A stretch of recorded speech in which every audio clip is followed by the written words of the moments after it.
Welcome to steno ज्ञान point. दोस्तों आपकी यूट्यूब चैनल स्टेनो ज्ञान पॉइंट में आपका बहुत बहुत स्वागत है। दोस्तों इस वीडियो के माध्यम से आपके लिए लेकर आए हैं 90 शब्द प्रति मिनट की एडिटोरियल डिक्टेशन। दोस्तों डिक्टेशन की पीडीएफ अगर आप प्राप्त करना चाहते हैं तो वीडियो के डिस्क्रिप्शन में दिए गए लिंक को फॉलो करके आप वहाँ से प्राप्त कर सकते हैं, या फिर हमारे टेलीग्राम ग्रुप को ज्वाइन करके वहाँ से भी आप डिक्टेशन की जो पीडीएफ है वो आप प्राप्त कर सकते हैं। और दोस्तों अगर आप हमारे चैनल पर फर्स्ट बार विजिट करें तो हमारे चैनल को सब्सक्राइब शेयर करना ना भूलें, साथ ही बेल के आइकन को प्रेस कर लें ताकि आने वाली ऐसी ही महत्वपूर्ण डिक्टेशन से संबंधित वीडियोज की नोटिफिकेशन आपको सबसे पहले प्राप्त हो सके। तो चलो डिक्टेशन स्टार्ट करते हैं।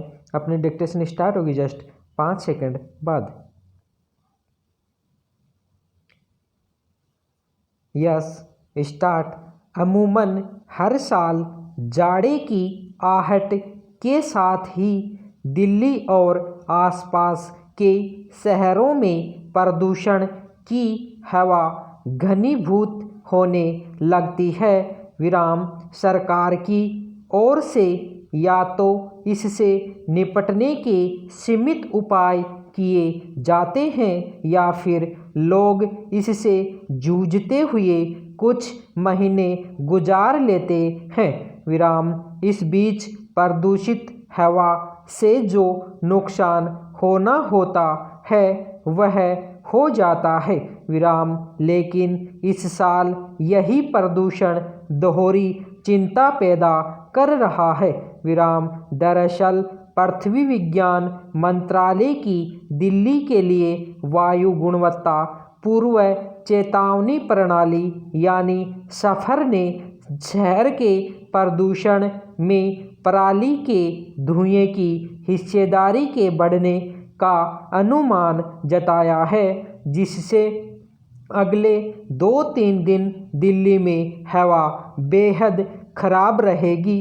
विराम सफर के मुताबिक रविवार को पराली जलाने की 1230 घटनाएं हुई।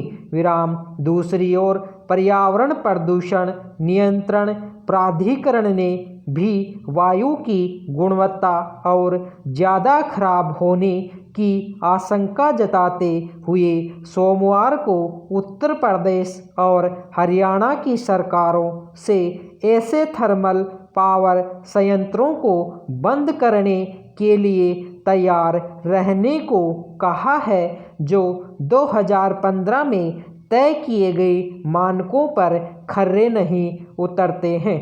विराम पैरा दरअसल पराली का धुआं पहले से प्रदूषण की समस्या से जूझती दिल्ली और दूसरे शहरों के लिए गंभीर समस्या बनता रहा है।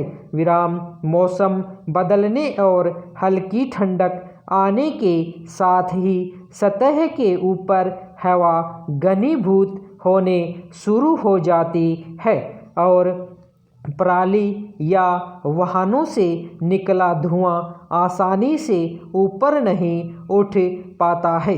विराम नतीजतन वायु की गुणवत्ता लगातार खराब होने लगती है और प्रदूषण गहराने लगता है। विराम खास तौर पर वायु में सूक्ष्म प्रदूषक कणों के घुलने के साथ ही लोगों को सांस से संबंधित दिक्कतें होने लगती हैं। विराम ऐसा नहीं है कि पराली जलाने की घटना इस साल नई शुरू हुई है। विराम पिछले कई सालों से इसकी वजह से पहले ही प्रदूषण से जूझते शहरों की समस्या और ज़्यादा गहरा जाती है। विराम इसे लेकर अलग अलग संबंधित राज्यों के बीच जिम्मेदारियों को लेकर तर्क वितर्क भी होते रहते हैं। विराम लेकिन आखिरकार पराली जलाने वाले किसानों पर ही जिम्मेदारी थोप कर समस्या के टल जाने का इंतजार किया जाता है। विराम पराली जलाने से रोकने के लिए मुआवजा या दूसरे विकल्पों पर विचार अब तक राहत के अस्थायी उपाय ही साबित हुए हैं। विराम जबकि फसलों के चक्कर के मुताबिक यह हर साल की आम समस्या है। विराम पैरा सवाल है कि इस साल जब कोरोना संक्रमण की गंभीर समस्या से देश गुजर रहा है, तब भी इस समस्या से जूझते राज्यों के बीच इसके समाधान पर बात करने की ज़रूरत क्यों महसूस नहीं हो रही है।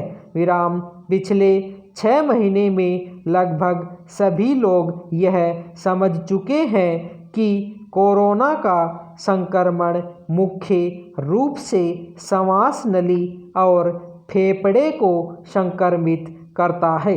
विराम पराली जलाने या फिर वाहनों से निकले धुएं से पैदा हुआ प्रदूषण भी सांस और फेफड़े से संबंधित दिक्कतें ही पैदा करता है। विराम हवा में जहर घुलने के इस मौसम में आमतौर पर वाहनों की संख्या नियंत्रित करके प्रदूषण को कम करने की जुगत की जाती है। विराम इसके अलावा औद्योगिक संयंत्रों के संचालन को नियंत्रित किया जाता है। विराम लेकिन पूर्णबंदी में राहत के बावजूद इस साल औद्योगिक इकाइयों का संचालन अब भी पूरी तरह सहज नहीं हुआ है। विराम यानी फिलहाल वाहन और पराली जलाने से निकला धुआं मुख्य समस्या है।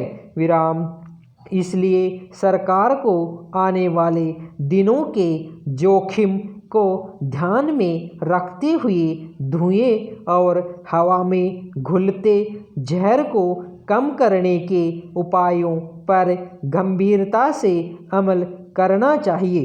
विराम अगर इस मसले पर टालमटोल का रवैया अख्तियार किया जाता है तो अंदाज़ा लगाया जा सकता है कि महामारी से जूझते शहरों की हालत क्या हो सकती है।